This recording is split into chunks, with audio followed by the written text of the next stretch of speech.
and start us streaming. Everybody on the call, I am going to unmute the phone line, so we'll be live on the phone as well. Live, so we'll be live on the phone as well. Live, so we'll be live on the phone as well. Crew, somebody's crew.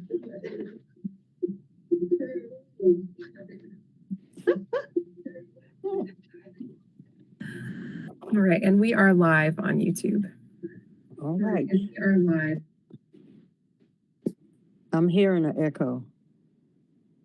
Just from you, Dawa. Good afternoon. I'm Bobette Mays, and I'm the chair, and I'd like to welcome you to our meeting this evening. And the Neighborhood Advisory Virtual Meeting, we will now call our meeting to order. The committee consists of 9 members, all appointed by the City Council with representation from specific community sectors. Members shall be residents of the city or the city's extraterritorial zoning jurisdiction and shall reflect the socio-economic diversity of Asheville. The term of office is 3 years. The committee was established to advise the City Council on neighborhoods within the City of Asheville zoning and planning jurisdiction. The committee shall have the following powers and duties: develop laws and bylaws for the conduct of its business, including but not limited to meeting schedules, officers, voting subcommittees, develop a plan to strengthen neighborhood identity and resilience and to facilitate communication and cooperation through Asheville neighborhoods and city offices, develop benchmarks and standards by which progress towards implementing the plan can be measured, and work on special projects that are consistent with the goals of the committee as assigned or directed by the City Council. All committee members and staff are participating virtually. We appreciate your patience as we work through committee meetings a bit differently. We are streaming live on our virtual engagement hub, which is accessible through the virtual engagement hub link on the front page of the city website and also linked on the committee page. We also have an option for the public to listen by phone by dialing 855-925-2801 and entering meeting code 9247. For those of you who plan to speak during this live public comment today, you will need to hit *3 to be put in the speaker queue. For those of you who are out there with us today, we welcome you. Now I will go through and introduce the committee members and staff who are participating. And as I call your name, just tell us what area code you're representing or if you're at large. Sharon Summerall. Hey, I'm Sharon Summerall, Vice Chair 28805. Elizabeth Lycus Worley. I thought she was here. Greta Bush. Hi, I'm Greta, and I represent at large. Carl Knight. Hey, Carl here, 28801. He's one of our newest board members. Mike Wasmer. Mike Wasmer here. I'm an at-large member. Peter Abzul. I am Peter Abzul, and I'm in. Oh. Hello? Go ahead. 28805. And Wendy Hayner is off, and she represents 28804. Is it Lucius Wilson? Well, he represents 28806. And Kim Roney is our city council liaison. For our committee members, please make sure to mute your microphones if you are not speaking. When you have a question or would like to speak, click raise hand, and when recognized by the chair, unmute your microphone. Please remember to mute your phone after you're done speaking. We got all of that. I'm up here reading something else. Also in attendance, as we know, Kim Roney is our liaison from the city. We have Dawa Hitch, who's the Communication and Public Engagement Development Director. And she has someone new on staff, and she will tell you that. To help our audience along, I will state each section of the agenda aloud. I asked all committee members to raise your hand and be recognized to speak.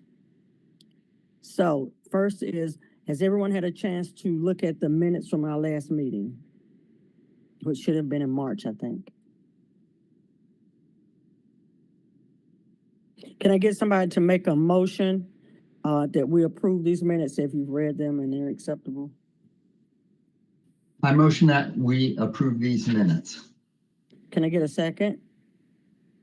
I'll second it. Motion by Peter and second by Sharon. Are there any questions? All in favor? Let's go down the list. Sharon? She said Aye. Elizabeth, I couldn't get her. Greta? Aye. Carl? Aye. Mike? Aye. Peter? Aye. And that looks like that's it. And myself, aye. So let's take a look at the agenda. And we don't need a motion for that. Is there anything that you would like for us to add on to the agenda before we start?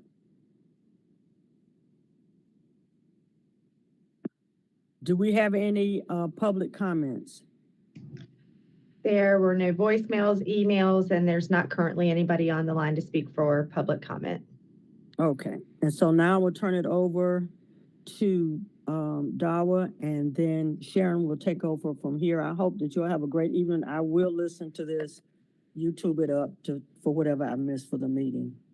Thank you.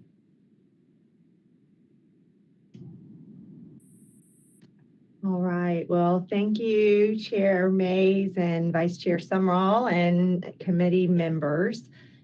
My name is Dawa Hitch, as Bobette shared earlier, and I have the pleasure of serving as the Communication and Public Engagement Director, and our department provides the staff support for the Neighborhood Advisory Committee. And I'm proud tonight to introduce a new team member. We have Miss Christina Israel. Christina is our new Community Engagement Manager, and she, in her position, oversees the Neighborhood Services function.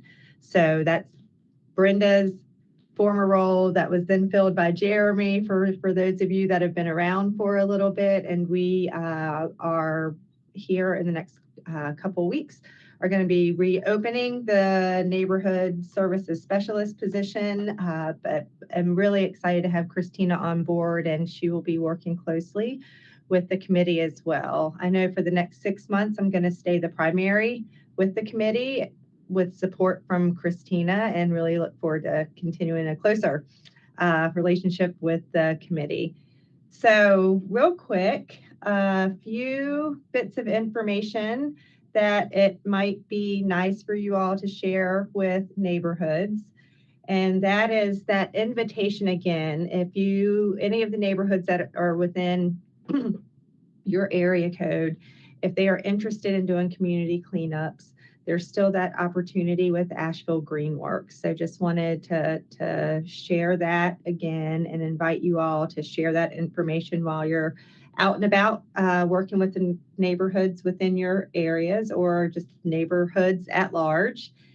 And the next bit of information is about our neighborhood matching grants program. So we've got an update on that, and I'll turn it over to Christina for a quick update. Thank you, Dawa. It's nice to be with you all this evening. And we are excited to announce round 2 of the Neighborhood Matching Grants program. We will be launching this program in June, and I'll be doing a pre-application virtual workshop on June the 6th that will be recorded and shared with all of our neighborhood contacts, as well as shared out via Nextdoor and some of our social media channels, hopefully, so that folks who are interested in these $5,000 matching grants can learn how to apply. So please help us spread the word about that. There are some application requirements that neighborhoods be registered with the city, and we can walk people through that process. And it's a great opportunity to make some improvements or to sort of get a project going in a neighborhood. They're very self-determined, and we're excited about the opportunity to collaborate with neighborhood leaders and build relationships with the city. So just be on the lookout for information about that, and everything will be shared via the city's website. Okay, fantastic. So we're really excited about rolling into round 2 of distribution of those funds. And there's lots of great projects that are currently underway, and a couple that even that are finished. So we'll pull together more information through the same medium that we sent information to you with the draft minutes and the agenda for today. So you all got a sneak peek at what one of our newer tools looks like that allows us to more intentionally reach out to different groups of people. So that is another way that we can keep you all updated about that progress. And of course, there's always the neighborhood e-news. All right, the next little update, and this one I think is particularly helpful for our NAC members, and I imagine could be also helpful for neighborhoods to understand who it is that is representing their area code, and that's the zip code layer on the neighborhood map. So if you go to the neighborhood services page on the city's website, I hope most of you all have been there. There is a map. There's a GIS function on that page, and it's called the neighborhood map. And it was, I want to say it was from a question maybe that Sharon and Peter had that inspired us to make an update to that. So there is now a layer on that map that outlines area codes. So hopefully that's a really easy way for you all to understand which neighborhoods are within the area that you're representing, if you're representing a certain area code, and for people within different areas of the city to know who their primary contact is through NAC. So just wanted to make sure that everybody knew that that was now available. And the last bit of news, this one's big news. If anybody was following the ARPA investment discussions with City Council, you may have heard that there was that the projects were funded. Some of the projects were funded out of a number of applications. They needed to whittle it down to a certain number, and one that was approved at this point in time is a project called the Accessible and Inclusive Government Project. So wanted you all to know that that's actually a project that is being housed within our department, Communication and Public Engagement. And the aim of that is to really make it easier for people to participate in decision-making processes by taking those opportunities to people. So if you had the opportunity to watch any of the listening sessions when the reparations process was kicked off, you might have seen that in the very last listening session, we were able to be on site at the Eddington Center while we were also on site at the Harris Cherokee Center. And we were able to bring in people that were participating from the Eddington Center into the event at the Harris Cherokee Center. So that gives you a little bit of an idea of what we're aiming to do here.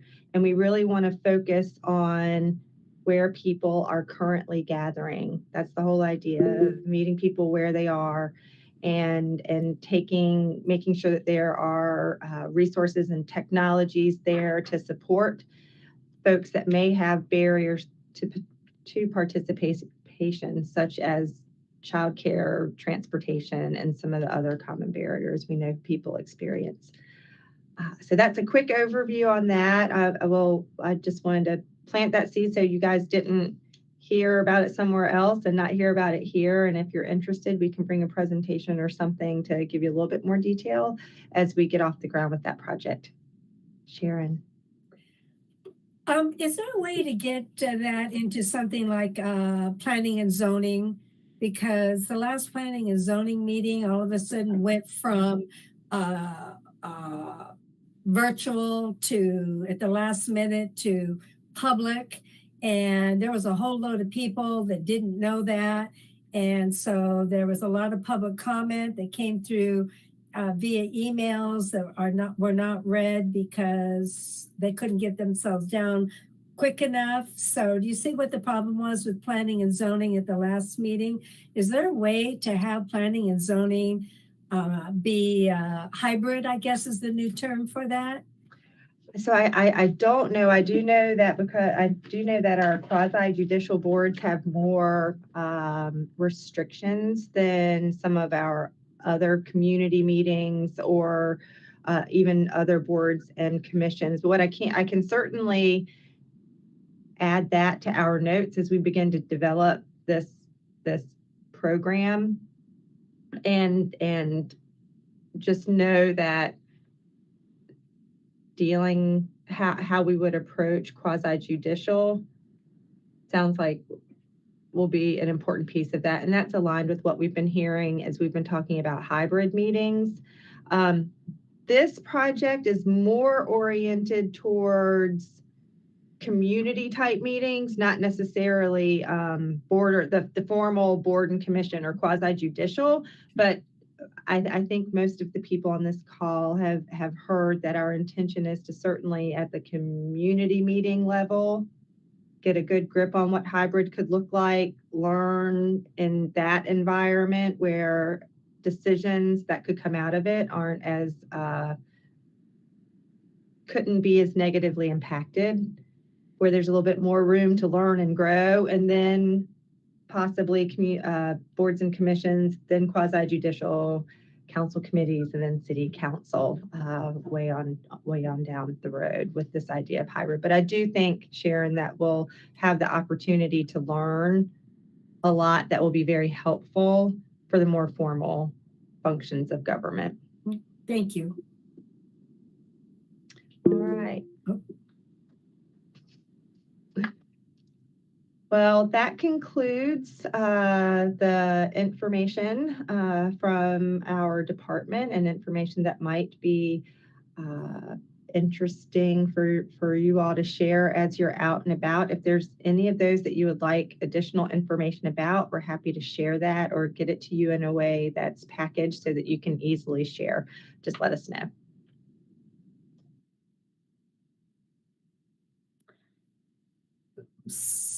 So is that, am I taking over now? All right, because as Bobette stated for all you late arrivals, Sharon, Vice Chair, and we'll go ahead and finish on the agenda. And so everybody bear with me and chime in. And on item 7, new business, we have a status report from Neighborhood Volunteer of the Year. And I'm going to turn that over to Greta with her questions. All righty. Thanks, Sharon. So, Mike and Wendy and I were emailing about this today. I think I'll just give a little recap of what's been done and where we think we are at. The working group met last June and submitted our recommendations in July. And then in December, Jeremy and the group were working on finalizing a Google form for people to submit their Volunteer of the Year nominations. And that's it. I mean, Jeremy left after that. There's still nothing on the city website. We haven't gotten any updates. So we haven't been meeting or talking about it. I guess our questions are, maybe we need to get Christina up to date on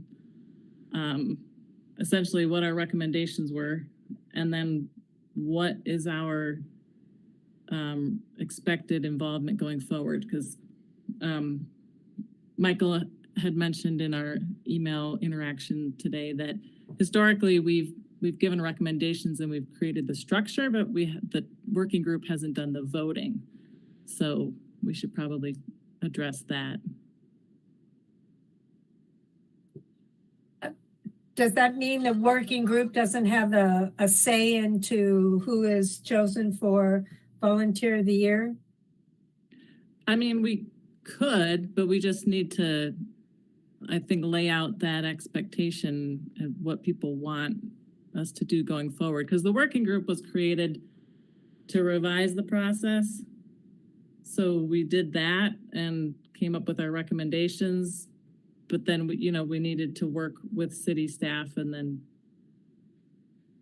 Jeremy left. So So not much happened.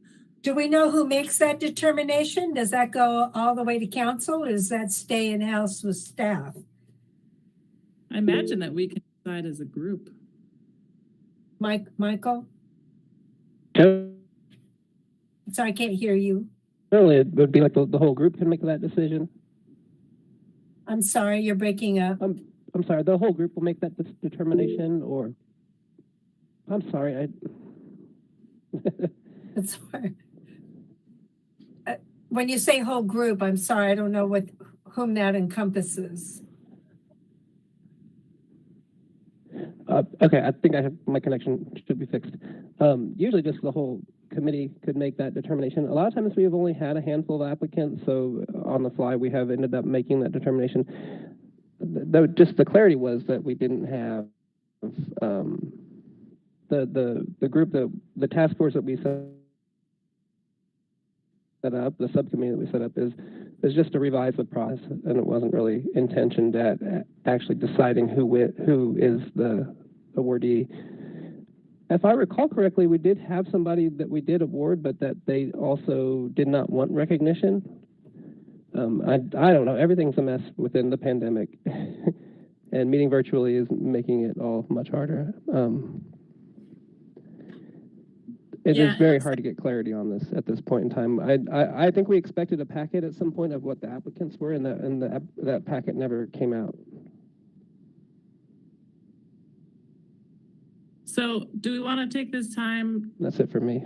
to talk about what our recommendations were and what we should do moving forward? Or do we want to start with deciding how we would vote? I don't know if do we have any submissions? Wendy had mentioned that she nominated someone, but I don't see a way to do that on the city's website.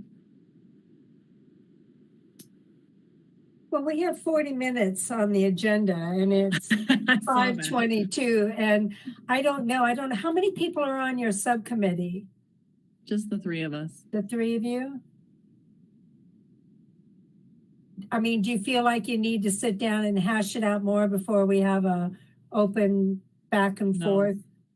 I mean, this is kind of old news at this point. It's just been, things are just hindered with everything.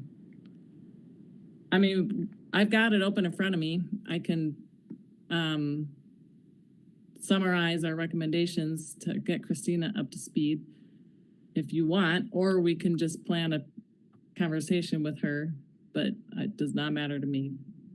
Well, we don't have Elizabeth for multimodal for 5 minutes, and we're short. So I'm thinking if you can, and you want to do it on the fly like this, then we may as well. And then it'll probably carry over to next month, as everything we do does. So we might as well. That's fine. Oh, Elizabeth, you're there. Sorry, I didn't know you were. Well, I've been trying to get on the meeting. I had you on the phone. I was watching on YouTube, but I couldn't find a link, and I emailed several of you. So if you get an email from me afterwards, I couldn't. Okay, I could watch you. Okay, so we'll go ahead and let Greta give a short, and then we'll talk to you about multimodal if you're all right with that. Perfect. And I joined the Volunteer of the Year group too about the time right before Jeremy left. So sorry. I don't think we ever. Yeah, we were emailing, but we were waiting on some forms from what I understood. Gotcha. So, yeah. Okay. Sorry to leave you out. I forgot since we didn't meet face to face. No. Okay, so our recommendations were essentially, and Mike and Elizabeth, correct me if I forget anything. We wanted to change the name from Hero back to Volunteer of the Year because we didn't want some people shy away from being called a hero. Second, we suggested a quarterly call out for neighborhood volunteer spotlights. So we were trying to make it less of one volunteer of the entire year and make it more like shorter, smaller spotlights on people who are doing good things in their neighborhood. And then from those spotlights, we would choose one of those people to be the volunteer of the year. In an effort to try to encourage people to not think that it has to be this amazing above and beyond unreasonable expectation, but to try to get people who are, only organizing volunteer cleanups, something that they're doing something, essentially, because we were having trouble getting submissions. So we thought that would make it less intimidating.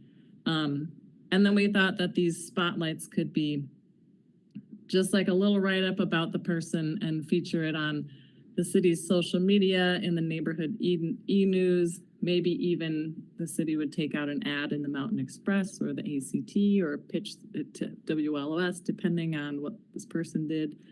And it could also be used as an opportunity to highlight other resources for neighborhoods. So essentially, like, if it's somebody who does organize cleanups, then it could be, if your neighborhood is interested in doing this, contact Asheville Greenworks or whatever. And what do I have here? We would also like to open submissions to include efforts and stories of historic action or advocacy in the city. So things that people have done in the past, I guess, was our intention. As a whole, it's more recognition more often. If we can fill in blanks within neighborhood newsletters that do recognize past events, I think that's a great opportunity. I don't think that there's ever going to be enough time on a yearly basis to recognize what all is going on and to help perpetuate good action in the city. Yeah.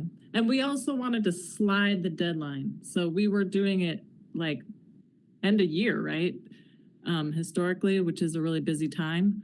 So moving that into a less busy time of year to try to get more attention on it.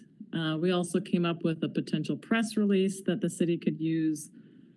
And then we had other suggestions like creating a Google form so applicants don't have to download and print and then write and then re-upload a paper form, which is what Jeremy and the group had been working on. And we also wanted to make it more transparent with the entire committee. So if it was a Google form that we all had access to, so we could see all the submissions as they rolled in, rather than waiting, for, now it would be Christina, but waiting for Christina to give us all of the applications, just to try to make it, spread the love on that. That's kind of it, right? I think the expectation is that a lot of the blurbs and the write-ups would have to come from us as a group, or if this recognition subcommittee continues in that form, that would work, or whichever. Yeah, and that was the part where we needed to work with city staff. So, we can write things like we wrote a press release, but then we don't distribute that, someone on city staff does. So, and I think we even went so far as to talk about making JPEGs that could be posted, just so that we lessen the burden, because the feedback we get is that the city staff has a lot going on and they might not have time to do all of this. So as much help as we can offer to try to make this an easier process, we were willing to do that. Go ahead, Dawa. Yeah, so but I hopefully we can make this pretty easy. I think you guys have nailed it. We've got the infrastructure, and if you all are working to make the connections and do the write-ups on that quarterly basis, if that's what I understood, then really all it is getting that to us, and we work that into our 8-week editorial calendar for social media. And then if it is a press release for once a year, then we just get that scheduled. So I think that we can, I'm not hearing anything that sounds that it would be a barrier to what you all are thinking to get this thing going and happening the way that you want to, with what I've heard here today. So if that's helpful, we can certainly commit to when we get things from the committee to post those through our social channels. We can post them to the website. And then we can also, if it on the annual basis or however, the committee decides they want to push for the big story, we can send those press releases out to our media contacts. Okay. I think that the plan had been that we were going to have at least one more meeting with Jeremy because he was doing the newsletter. Since we want to have these quarterly spotlights, so we could write up a little call out for submissions, and he would include that in the newsletter. And obviously the link on the website to the Google Docs or forum or whatever it's called.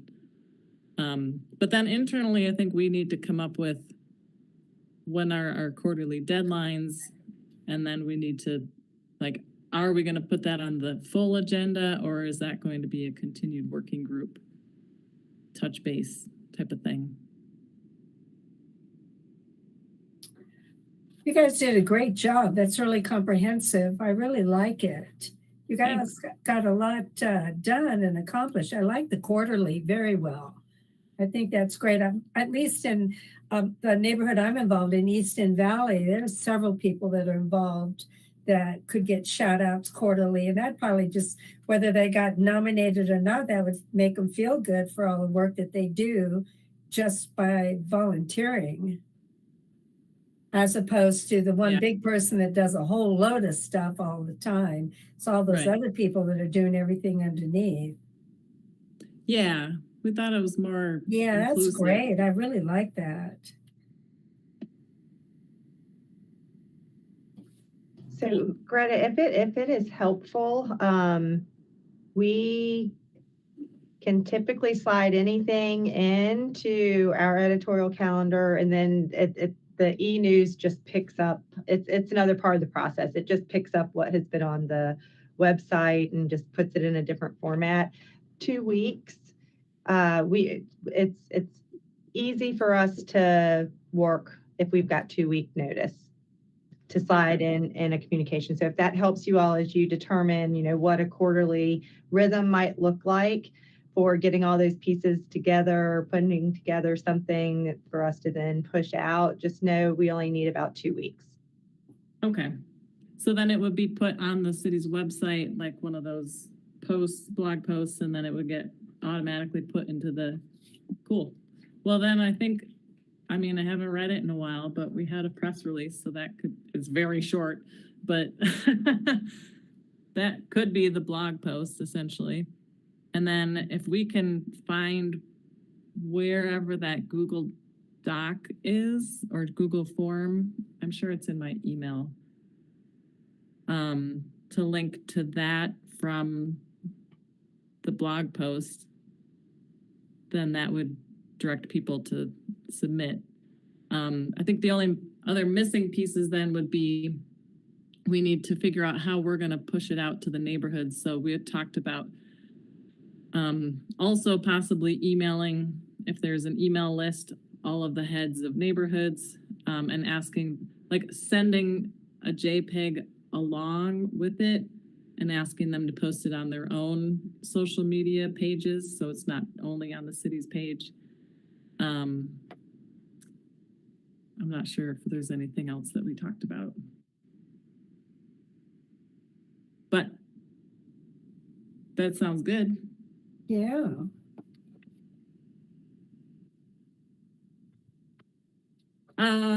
So we should decide, like, what are our quarters? What are our deadlines? If we don't have to fall on January 1st, then I would say we just meet as a subcommittee and decide what our expected schedule is, and then we'll just work from there. Okay. We've got the tax quarters we're all familiar with. We could do the obvious quarters. Being self-employed, I'm like, know my quarters. Whether I do anything with it or not's another story. But yeah, that's great. Are you guys meeting via Zoom? Is that what you're doing? I mean, we haven't met since last summer, and we Yeah. did the emailing. Mostly it's just been emailing otherwise. Good job with just emailing. We're amazing. Thank You are, absolutely. So, any other questions or on the Volunteer of the Year committee?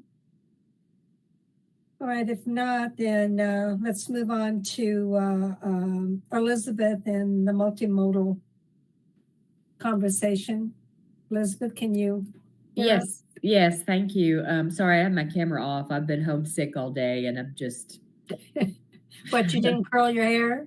I just didn't do anything except pull out the computer. So, well, when I was asked to be the liaison or volunteered to do that, I thought the meeting was in the evening, and this semester turns out their meetings are from 3 to 5, and I was teaching until 4 on Wednesday. So I thought I was going to have to ask someone else, and I contacted Bobette and Kim Roney, who both said, "Do we need to get someone else?" And then the chairs of that said, it was only going to be through April, and I could attend after that. And so I was finally ready to attend this coming Wednesday, and they canceled the meeting. So I'm still chasing the MMTC. I have not anything to report except that there's a lot of responsive people that are in that group that have been trying to help me out. And besides I think I passed on the GAP link, the most current GAP link to that survey and the plan. It was an email last month. So I'm looking forward to June's meeting. All right. So did I hear you right? They said they're going to keep it from 3 to 5 on Wednesday. And last month was the last month that they did that. And this month is canceled. Yes, they will continue having their meetings the fourth Wednesday from 3 to 5. It's Okay. just my schedule didn't allow because I was teaching this spring Right. semester, and I won't be doing that for the rest of the year. So Right. yes. All right. Well, that's good. Well, thank you for sticking with it because it's hard to get other people on other committees. It's a big time drain, as you know. Yeah. So then we move on to agenda number 9, NAC member information sharing on each committee member. So I'd say I can start with my neighborhood. My neighborhood's really involved, and unfortunately, I don't have my list with me. And because I was chairing, I worked. I was hoping to run down and print off, but we have. We're having our neighborhood in August. Normally it's 4 days. We're only going to do 1 day, and it's for all the people that have lived and grown up in Easton Valley, and we kind of honor them. It's kind of like a heritage meeting, and it's going to be 1 day, and we're planning on that, and it's all volunteer, and I'll come back next month for when we're doing that. We also are trying to get a dental clinic going in our neighborhood, and we have different sources of funding for doing that. And what that looks like, we've lined up volunteer nurses, doctor, a dentist, and a trailer, and we're just trying to get the rest of the funding together. I have it in my meeting minutes how the funding is coming, so I can't give you the specifics on that. We're also, we did bulb outs for traffic calming when they redid MLK, and the striping was done inappropriately while the public works person was on vacation. So I've got a couple people coming out from the city to walk MLK with me and figure out how we can make it where it's not so dangerous, because it's really become, with the bulb outs and the new striping, a dangerous street to walk on. And we were putting the blame on Mike Sewell, Astral on bikes, and he swore it wasn't him. So he disavowed having any part of that. So I'm going to meet next month and see if there's a way that we can make MLK less dangerous to walk down. And drive down. And let's see, what else do we have going on? The community got together and on the track on getting the city to give us our running track. And we are working collectively on our opposition of open space and our discussion on the boards and commissions restructuring. So we are a community that is involved. Everybody's, we're rewriting our plan on a page and working with Shiloh's vision plan, area plan. And so we are an old time neighborhood that has been long time involved. And it's been a pleasure being on that and working on it. They keep you busy. So that's what Easton Valley is doing. So anybody else want to share what's going on with their neighborhood? Greta. So my neighborhood has a long-awaited meeting on June 4th. This is Parkway Forest on the east side. The temporary board has laboriously completed our bylaws, and we've created a website, and we've just done all the advertising right before all the rain. So everything got wet yesterday. And so we're hoping that people will go to the website and read the bylaws before the meeting, vote on the bylaws, and then at that meeting, we're going to take nominations for new board members. And then there will be a period of time where people can submit their ballots and vote, and then hopefully we'll have a new board, new permanent board going forward. So we're rising from the ashes slowly. Yay, that's a lot of hard work. Yeah, we're all tired for sure. Yeah, it is. To get It's been everybody a weekly involved. meeting to get it together. Mhm. So, but hopefully we'll have good weather. Congratulations. Peter. Are you muted? Two things and. Peter, we can't hear you. You're muddled for some reason. Oh, can you hear me now? Yes. Okay, sorry. I have to learn to speak to the computer. First of all, I've been communicating with Dawa. Thank you very much. She's helping to move our neighborhood registration along. So hopefully, Peter, I'm sorry, you're not coming through clearly. How about now? Hello?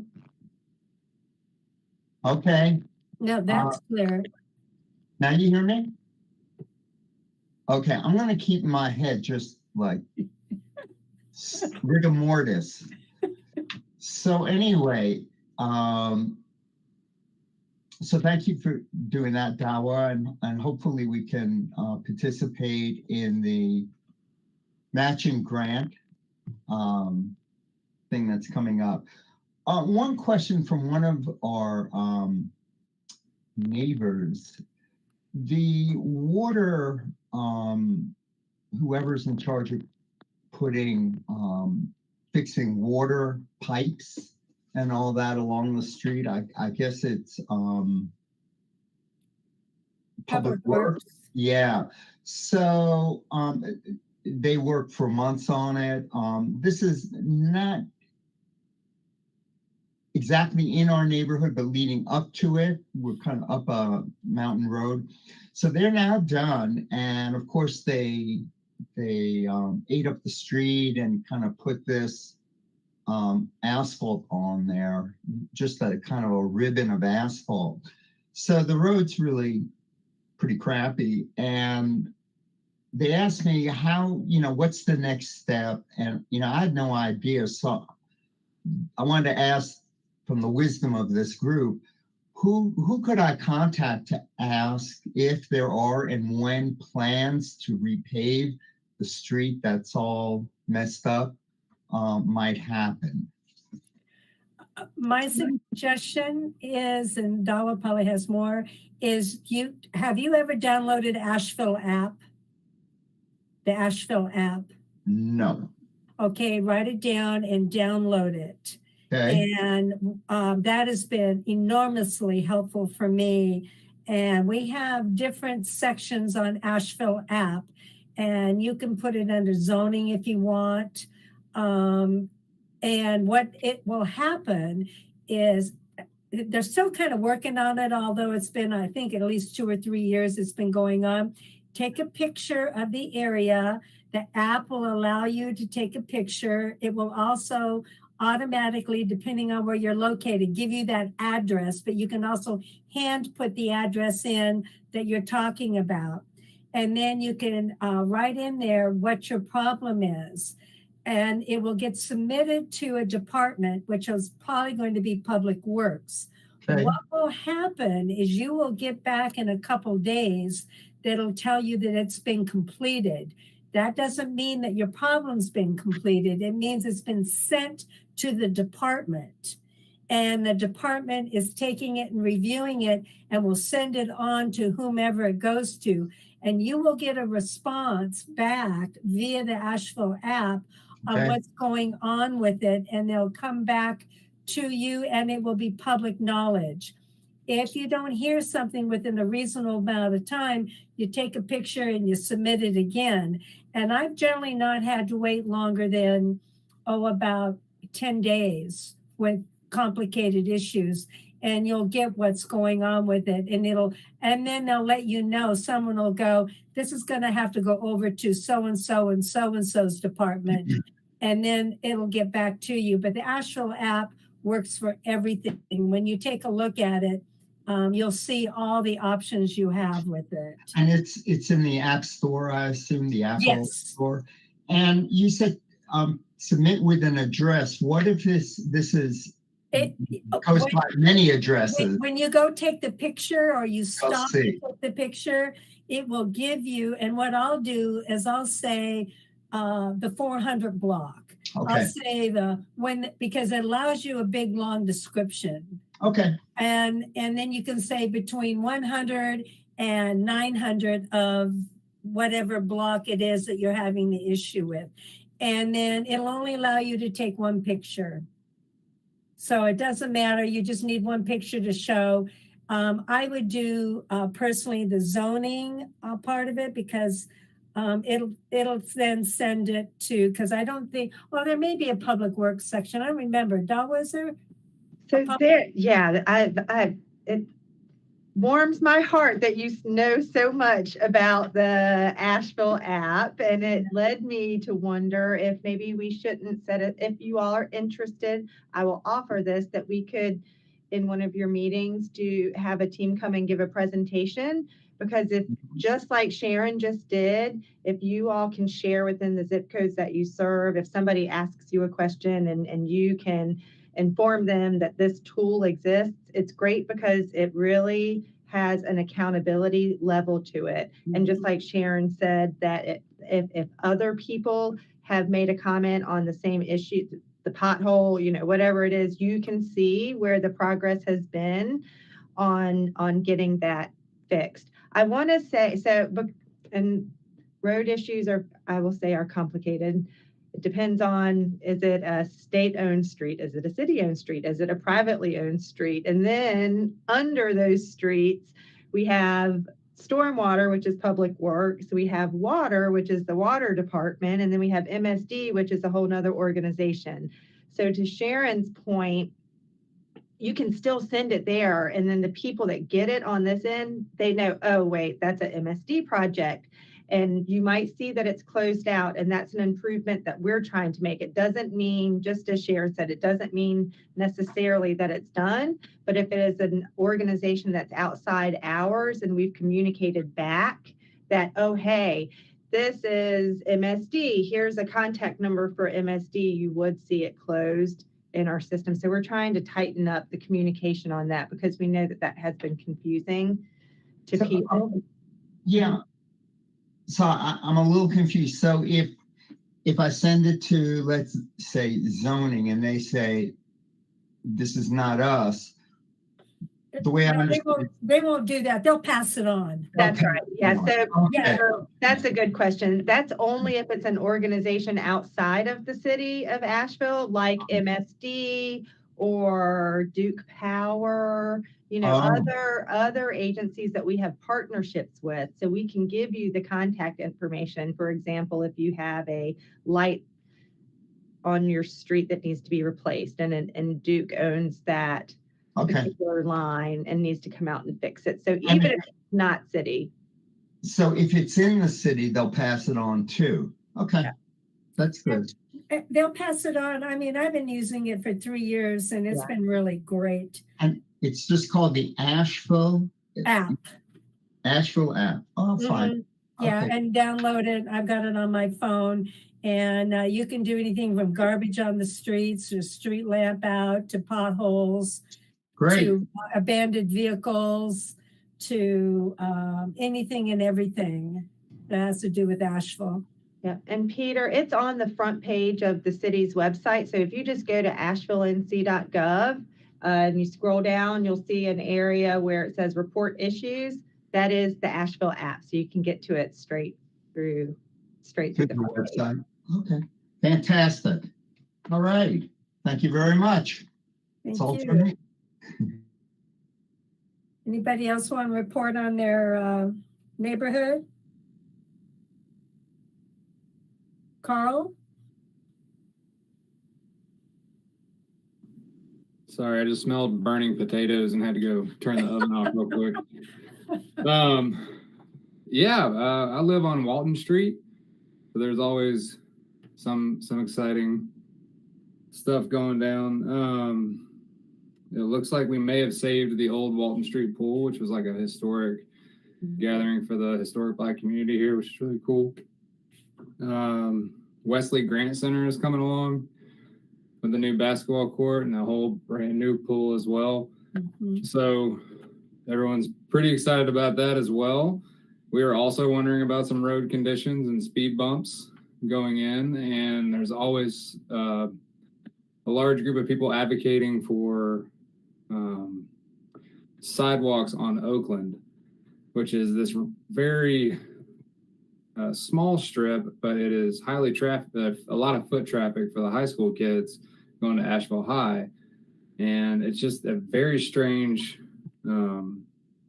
it's just kind of strange. It's the only spot that doesn't have any sidewalks. Walton Street's got sidewalks. The rest of Livingston mostly has sidewalks, but this one little strip gets heavily congested and people fly because there's no speed bumps. So you got people going 70 miles an hour in a 25 mile per hour zone and like a majority of the high school population walking over there through this one way. So there are a lot of people who are asking about that currently. But also there's some really beautiful and exciting things happening on the backside of the River Arts District as well. So it's a very eclectic, a lot of stuff going on. But I have, speaking about the Asheville app, have had great success with that as well and reporting problems, and I've had those problems fixed without even getting any like notification that it's complete or it's been sent to so-and-so. I've just kind of come home and everybody's been working on the leak or whatever else. So it's been surprisingly responsive. There you go. There you go. Thank you, Carl. Yeah, thanks for having me. Elizabeth. Yes, the Oakley Neighborhood Association had a meeting in April down at French Broad Brewing, had a really good turnout. We voted on new bylaws revisions, and we are planning another Open Streets Oakley where we block off Thompson Street down on the other side of the river from River Road. That was supposed to actually be originally May 22nd. A lot of plans were around that, and it was changed for some reason to June 12th. So on June 12th, they're going to block off the streets for a few hours, have a lot of activities. Last time we did this, our pilot last August, block off part of the streets and show what a lane could look like for bikes or for pedestrians. And Mike, was it Mike? Mike Sula, I think, was helping us out with that at Asheville on Bikes. And so this time with a lot more planning, getting a lot more businesses involved and sponsors and activities. So come down to Thompson Street, and it's going to block off about a mile, so by the river. Sounds like fun, actually. Yeah, we're actually looking at a section. We're working with Riverlink. My neighbor across the street and I have gone down with Riverlink to scout out a place where the city, and I don't know if somebody probably knows more about this than I do. Trying to scout out a place where you can add a put into the Swannanoa River at Riverbend Park near the Walmart, so that people can actually access the Swannanoa. And we were supposed to go Wednesday to do a pre-scouting thing and make sure that the river was clear for a cleanup. But with the rain we've had, I think I just got an email today that we're going to reschedule that. So we're trying to access and use the Swannanoa a little more. Yeah, there's a place at Riverbend that's got a place you can do it. So I've seen them do it when they've done the cleanups down there, when Greenworks has done the cleanups on the river. So for all you people who want to get out there, it can be done. Carl? I was just going to say, we've gotten in at the Nature Center and cleaned up from there. It'd be a long float to get from there all the way to Walmart, but you'd probably get a whole bunch of goods. Oh, yeah. I actually put in at Rec Park last year and I was trying to go down to the French Broad, but there were trees across, and I got caught. There's a tree down now as I was driving today. There's one split right in half that came down, I think, yesterday. Yeah. Greta? I was just going to say, can we prohibit all of the tubing companies from taking over the Swannanoa so that we kayakers can still utilize it? Yeah. It's a good point. Yeah. It is a good point.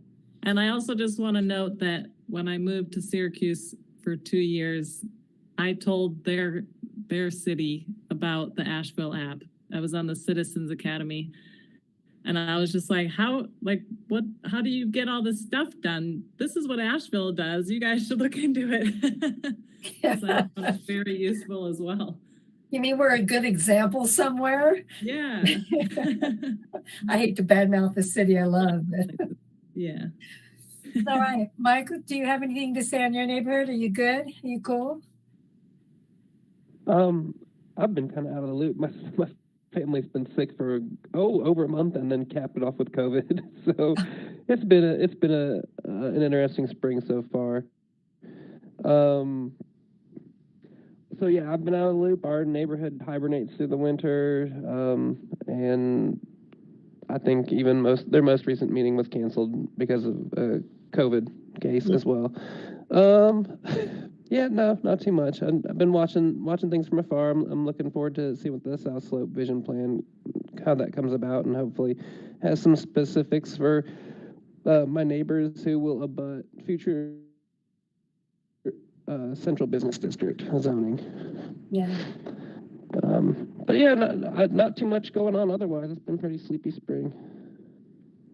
Keep us posted. Sorry about all the illness. Everybody's had it, I think. All right, I think that's it on number 9. And next we have agenda items for next or upcoming meetings. Dawa, we have board training. So we did hear from the city clerk's office, and that was that board training is available whenever it is needed because it has all now been recorded and is available. So as we have new members come on, that is part of what is being sent in their welcome package. So Carl, I'm hoping that you got a link to the board member orientation materials. And if anybody else would like a refresher, we can certainly get that to you.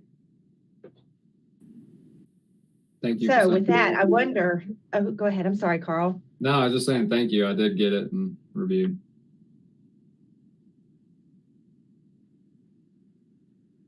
Greta, do you have a question? I was going to make a suggestion / question about, are we going to have a annual, what do we call that? Retreat?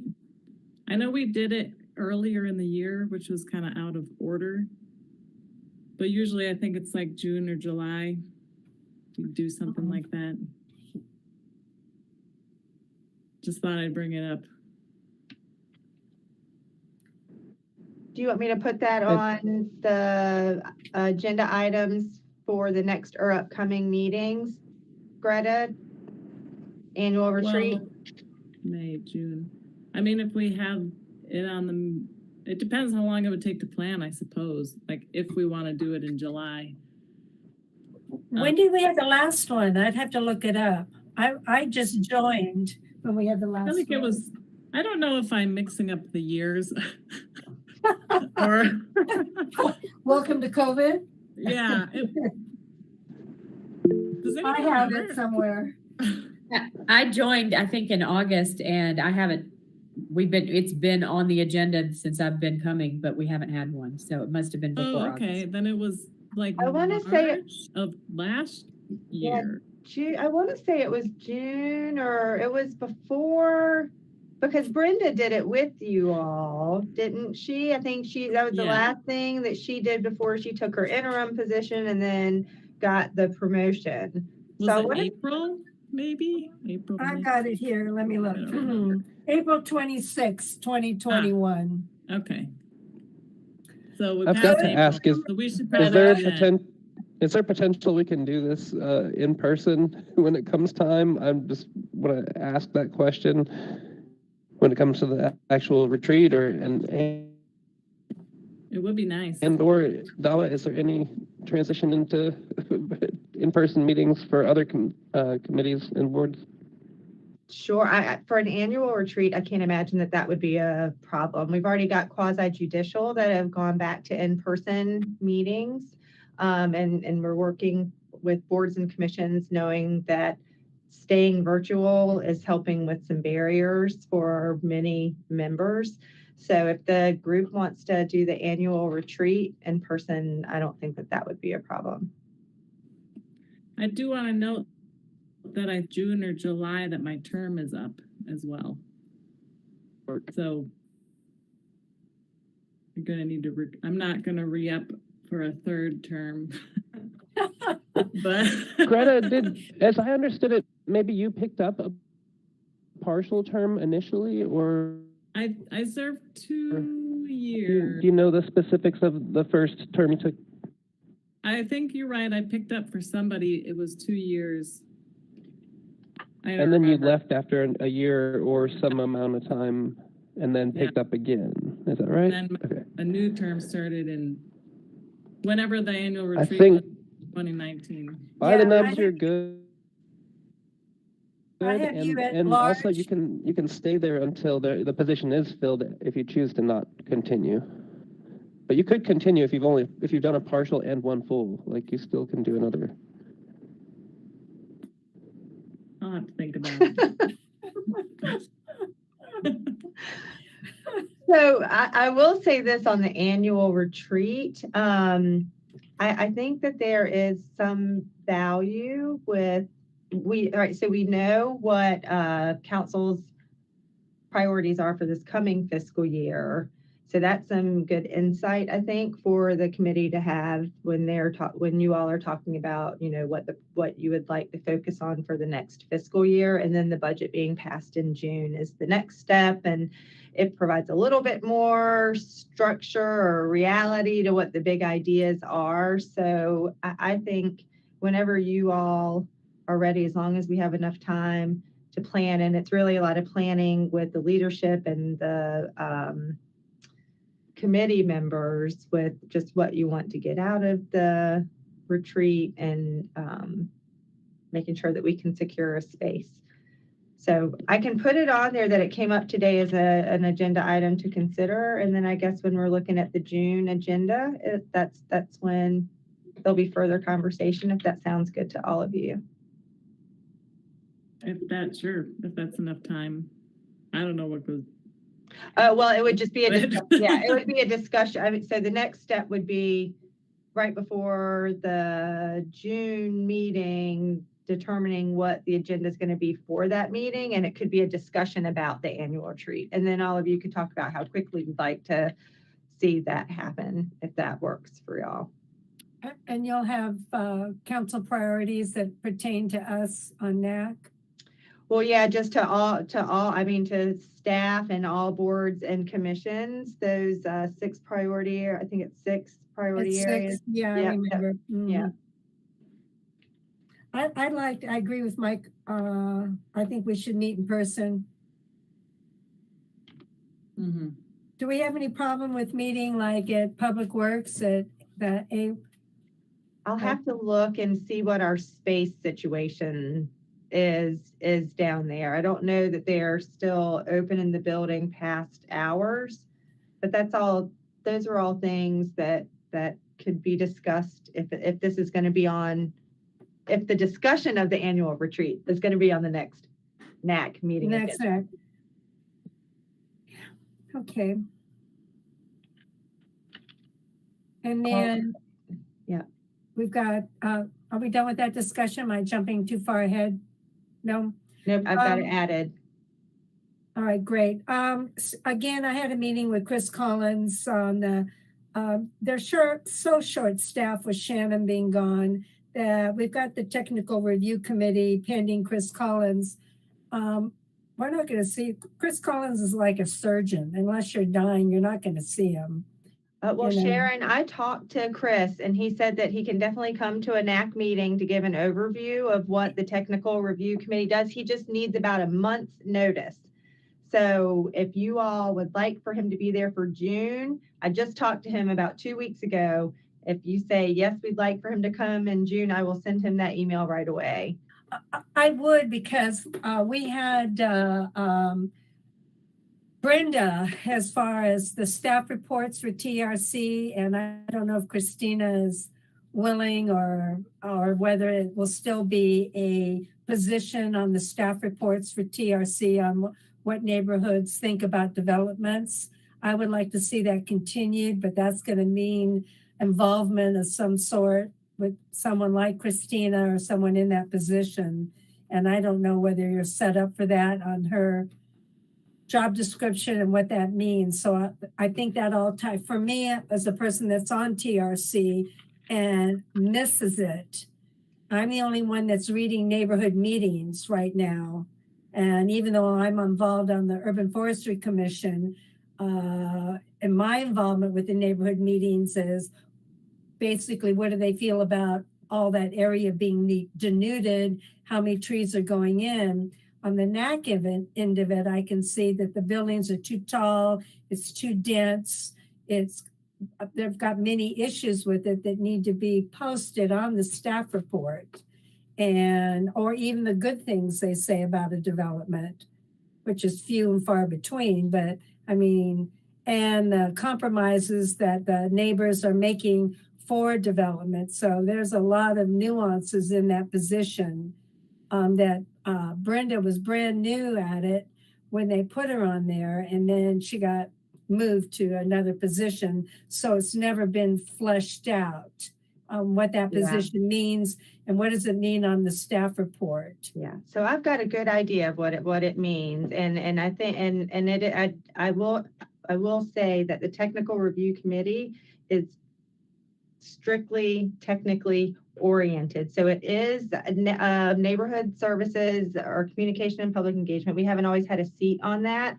because it's really focused on what standards, ordinances, might relate to this development project. And Chris is happy to come and give a presentation specifically about what TRC is meant to do. And it's the position that you serve, and for you all that didn't know, Sharon serves on, that there is a special ordinance that was written to have somebody from the Tree Commission formerly, and now the Urban Forestry Commission, sit on that technical review committee. So I think he's happy to do it, just to be real specific, and it could open up a conversation about where in the process is it most appropriate for whatever you all are hearing from neighborhoods to have influence on the final decision. I think that's what I'm hearing from this conversation, that some clarity around that would be helpful. So whether it's at planning and zoning, and then if we can do more to inform neighborhoods about when things are traveling to planning and zoning, but just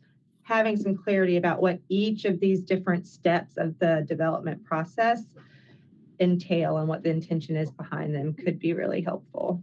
Right. Also, most of things that come through that are level 2 and level 3 are, as you say, they're technically what they are. It's the larger developments that are CZs.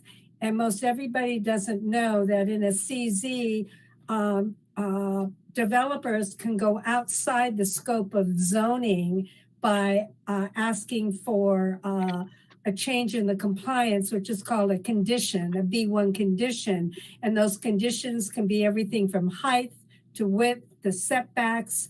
And they have to present those because it goes to council. And those are the areas that create neighborhood consternation, is when it becomes a B1 condition and they're asking for something way outside of the purview of the zoning. And that's where that position that Brenda had is so very important, so that council, when it gets to council, can see that it's creating a lot of, as Brenda would put in her notes, heartburn. This is creating neighborhood heartburn, as she would put down, or not. The neighborhood's entirely in agreement with what they're choosing to do. And it's mostly on the conditional zoning, the larger projects type of thing. And that's why I think it's very important that we on NAC have that position on there so that we can represent what the neighborhoods know or don't know. Greta. I just have a question about the development. It's not an app, but the part on the website that tells you what. Simplicity. I guess wherever you can look up like commercial developments. Simplicity. Okay. So there's something going on next to Aldi and I can't find it on there. Like how, what is that? Not the residential thing that hasn't started yet, but the other side. So sometimes it'll be what's called a level 1, and it won't be on Simplicity, it'll be on Excella. So, and which is a whole different way of looking something up. If you want, you can email me if you have an address, and sometimes the addresses are 99999. And so you've got to go first to the Buncombe County GIS and get the PIN number for it. And then you can look it up via the PIN number. So anything that's a level 1 will go through to Excella, and you can find the information on it. From level 2 on up is Simplicity.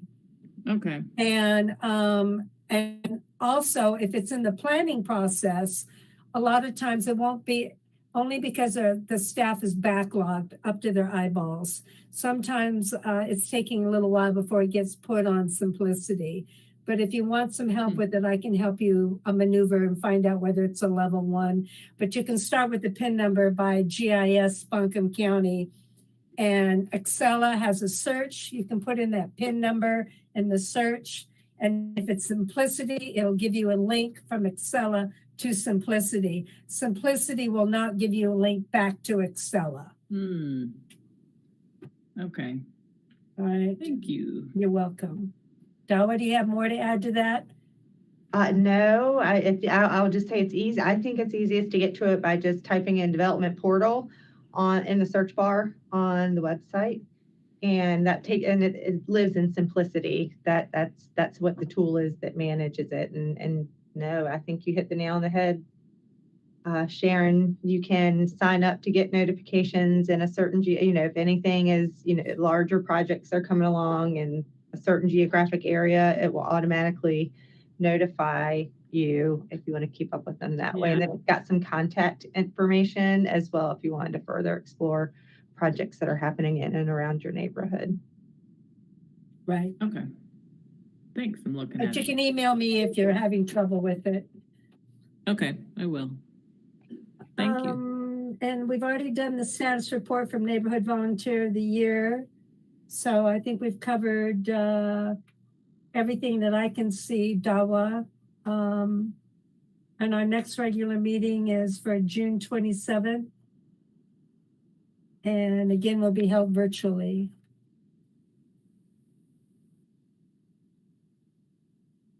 We're quitting early.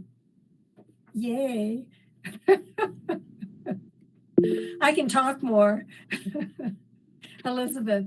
I have a question just because I know before sometimes people have emailed the link to the meeting. Is there a place where this is the same link every time?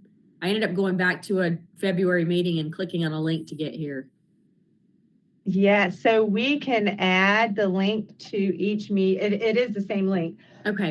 It's a recurring Google Meet invite. Got it. And then Okay. like when Carl came on board, we just added him to that invite. So it's always going to be the same. And we can do whatever makes it easiest for all of you. In the email with the agenda, with the agenda and the draft minutes, if it's helpful to just say, here's where the meeting's going to be. Would that be helpful? Yeah, we can do that. That would be awesome. Thank you. Greta? I don't know what's been different about this meeting, but I feel like it's been more conversational, which has been really nice. I feel like I just want to say that because a lot of time we follow structure so rigidly, it feels like you can't really interject ideas. And I don't know what we've done tonight, but I liked it. So, maybe because we didn't have so much to plow through on the agenda. Yeah, maybe. The agenda was really, for a change, was less cumbersome for me anyway. Mhm. So, yeah, well, we all have a lot to say. For all those that are brand new, they haven't quite figured out why they're here and what they're doing. But the more you stay, the more it dawns on you, and the more you'll have to say after a while, I think. Yeah. It'll get less intimidating and then you won't Yeah, shout. it does. And real quick before we go, Peter, did that overlay on the zip code that Dawa did that make, you and I had discussed and they said it didn't make a lot of sense to you? Did that zip code overlay make any better sense to you? You're muted. That or you're not talking, you're muted. Sorry. That's it. I haven't seen it yet. I haven't looked. Okay, you looked in the beginning and said it didn't, but I think it's because your neighborhood wasn't added because you're still brand new. Right. It's still, I was just on our website before, just looking at a few things, and yeah, it's still not there. So when I guess when we're a bona fide neighborhood, Yes. we're in it. But it is within the city limits. So we definitely are Asheville. All right. All right, everybody. I think that is it. And can we adjourn without taking a vote or? Absolutely. Yes. Yep. If we've covered all our business, you can adjourn. All right. Unless anybody else has anything to say, adios and see you next month. That's the way. Thank you. Bye.